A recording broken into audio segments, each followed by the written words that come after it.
મહેસાણાના વિસનગર સ્થિત સાકરચંદ પટેલ યુનિવર્સિટી દ્વારા આ ઐતિહાસિક પળને યાદગાર અને ભવ્ય બનાવવા તારીખ 22 જાન્યુઆરીના દિવસે યુનિવર્સિટી ખાતે 1,51,111 દીપ પ્રગટાવીને દીપોત્સવ કાર્યક્રમની ભવ્ય ઉજવણી કરવામાં આવી હતી।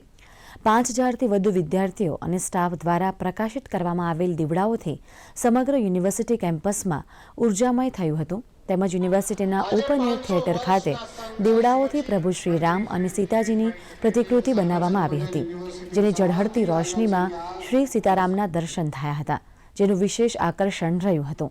આ કાર્યક્રમમાં આરોગ્ય મંત્રી ઋષિકેશ પટેલ, સાંસદ શારદાબેન પટેલ, ધારાસભ્ય મુકેશ પટેલ ખાસ ઉપસ્થિત રહ્યા હતા।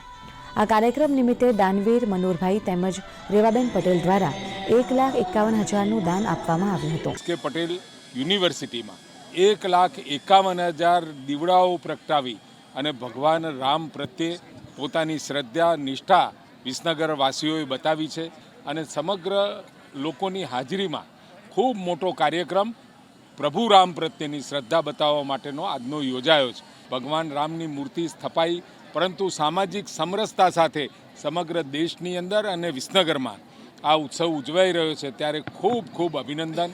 યુનિવર્સિટીની અંદર 1,51,111 દીવડાઓને પ્રગટાવી અને શ્રી રામ ભગવાન અને સીતા માતાની પ્રતિકૃતિ તૈયાર થાય એવું આયોજન યુનિવર્સિટીમાં કરવામાં આવ્યું છે। સાથે સાથે મહાઆરતી અને વિદ્યાર્થીઓ અને આર્ટિસ્ટ સાથેના સ્ટેજ પ્રોગ્રામથી સમગ્ર વાતાવરણને ખૂબ જ આનંદદાયક બનાવવામાં આવી રહ્યું છે। લોકો ઉત્સાહપૂર્વક આનંદથી ફરીથી દિવાળી ઉજવતા હોય એવો માહોલ આજે વિસનગરની અંદર સર્જાયો છે।